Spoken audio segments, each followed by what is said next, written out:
Hello, everyone. I'm George Myland. So thanks for coming back to my channel. This is about SEND in education. So that is special educational needs. Used to just be SEN, special educational needs, and now it's SEN and disabilities. Some people said have complex needs and so on. Now, people use rather rude terms for this decades ago. So there's obviously a range of abilities and disabilities. We're not all equally good at everything. We can't all have the same result and so on. And there's some people are skeptical about the whole send thing. I remember going to a teacher training course 20 years ago and somebody asking this send specialist, is this a bit cynical, but aren't parents gaming the system and getting their children diagnosed as dyslexia, dyscalculia, dyspraxia, whatever it is, in order to get extra time in the exams, 25% extra time, 50% extra time. They said, no, it's not cynical at all. Yeah, definitely it's happening. So that the sharp-elbowed wealthy parents, they can pay for these chartered educational consultants to make these diagnoses. Now, there are some objective criteria there. Obviously, there's a subjective element to it as well. But is it 20% of children in the United Kingdom have this? I mean, a generation ago, it would have been much lower. And dyslexia is about having difficulty reading, spelling, and so on in relation to one's other abilities. I mean, I've known pupils who are very able, have a good reading speed, have a wide vocabulary, speak grammatically, even write grammatically, but the spelling is just way below par in relation to everything else. I knew a pupil who was very widely read, but really couldn't spell. You know, spelling in a way doesn't matter as much as it used to because we've got spell check and autocorrect and so on. On the other hand, for some things like in email addresses, it does, because one letter wrong, it'll go the wrong place. Or, you know, bank information, you're putting in the IBAN, if you get one letter wrong, you send the money to the wrong account and so forth. And dyscalculia doesn't matter as much in as much as we've got calculators these days and so forth. Even the inability to learn foreign languages, well, it's such an Anglophone world. Moreover, we've got these translation apps and so on. So there are individual educational plans saying what the teacher must do, what not do. People have claimed to have anxiety, depression, and anxiety and depression exist. Now, everyone feels a bit down sometimes. Everyone feels faintly worried. Often that's a sensible response. But how far does it have to go before people need special adjustments made for them? So do we go the whole hog and say everybody's individual? We need an individual educational plan for everyone. So with 25 pupils in the class, the teacher has to teach 25 different lessons simultaneously. Wow, how do you do that? Imagine trying to juggle that. And teachers be sent pages and pages of whatever the educational psychologist has found about the child. How can he or she possibly read and absorb all this and then implement this plan? It's staggering. It's completely impossible to juggle all that. So some people are autistic, have been as an auto the self, they relate to the world in a limited way. They may not pick up on social clues and so on. They may have social emotional needs. They may have sensory or physical disabilities. You know, a hearing impairment, be partially sighted, or new people, someone who is very intolerant of too much verbal stimuli, too much noise, or too much light, had the light even taken out of the classroom. You needed natural light, needed the window open all the time, and so forth. So goodness, but don't we have to adapt ourselves to the world rather than the world to ourselves? Because we can't have this all the time. They arrive at university getting their IEPs, and because university in the United Kingdom are businesses to some extent, I know they don't have shareholders, but they've got to get the students in to pay these fees, to pay about 10,000 quid a year, to convince them it's worth it, and that they're going to pass. Obviously, there's a grade inflation. Now, I mean, I'm bad at mathematics. I'm not. I don't have dyscalculia, but I'm just bad at it. That's it. Okay, I passed GCSE, but I shouldn't have been given extra time. The fact is, I was a mediocre pupil when it came to mathematics, and that's it. And should be no adjustments for me. And doing the exam in 4 hours rather than 3 hours or something, that's easier. Life is time limited, and in a work that's time limited. I know there are some tasks you can do as long as you want, and it's good we have coursework for people who are better working without time pressure. It's good we have exams for those who are better working under time pressure. But ultimately, time is precious. So there is time pressure. Moreover, in a work situation, sometimes you can't do your task until a colleague fulfills her task or whatever it is.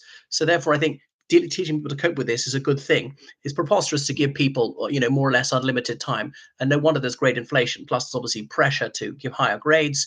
As an academic said to me, they pay 10,000 quid a year.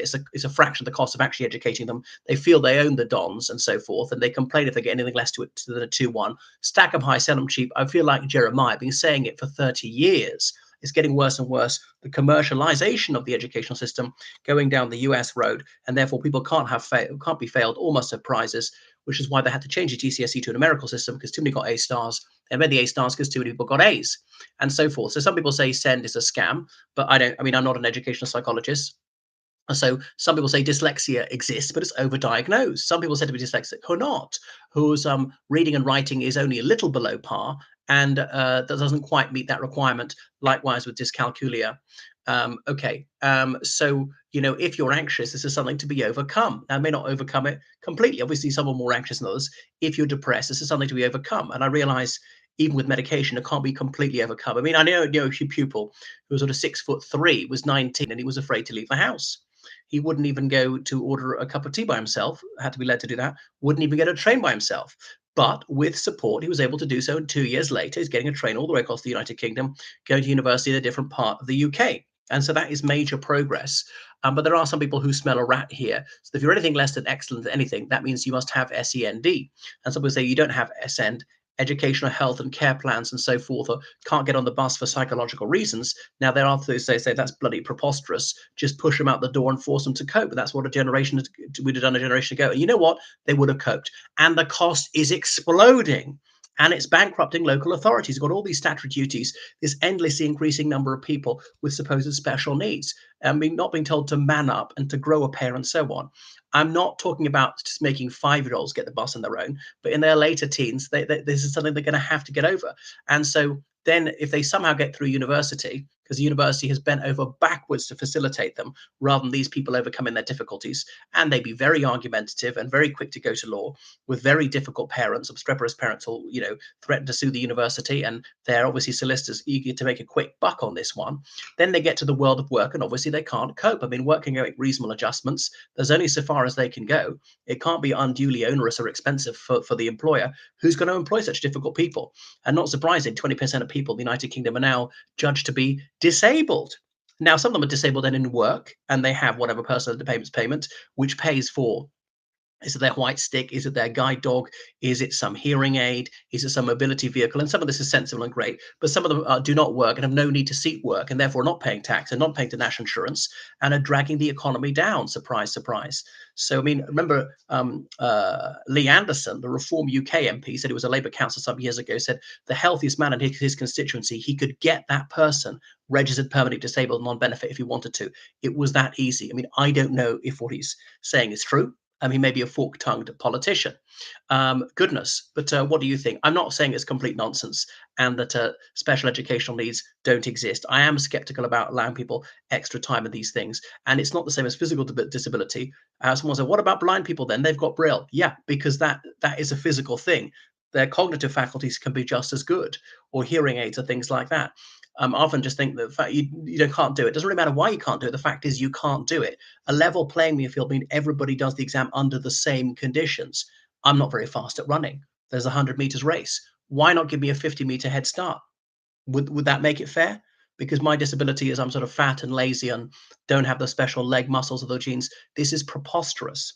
But anyway, we're not going to see logic. It's just getting worse and worse, mollycoddling people, wrapping at people in cotton wood, and rather than saying you got to cope like we would have done, and you know what? In the great majority of cases, they would have coped. But there we go, and that's why the United Kingdom and the Western world in general is suffering from this crisis of entitlements, just collapsing itself under all these rights, all these payouts. So more and more people receiving these payments and fewer and fewer people paying into the system. Where will it end? And who's going to have the balls to say, we're tackling it? Now, Reform UK, the ones who want to revolutionize the country. But on the other hand, they're very reliant on constituencies with a very high percentage of people on benefits. So they're not going to bite the hand that feeds them. They're not going to chuck their own followers off benefits. The Conservative Party is far too feeble at the moment. And really, that is the only answer at the end, is to have a Millet style reform of massively slashing all these entitlements and making people pay for themselves. And I realize there are some very exceptional cases where they really do need to be looked after, but the terms of it have broadened unduly. Thanks for watching my video. Make sure you subscribe on Patreon today, PayPal, georgecallan7@gmail.com, and do what you can to reduce unfair entitlements.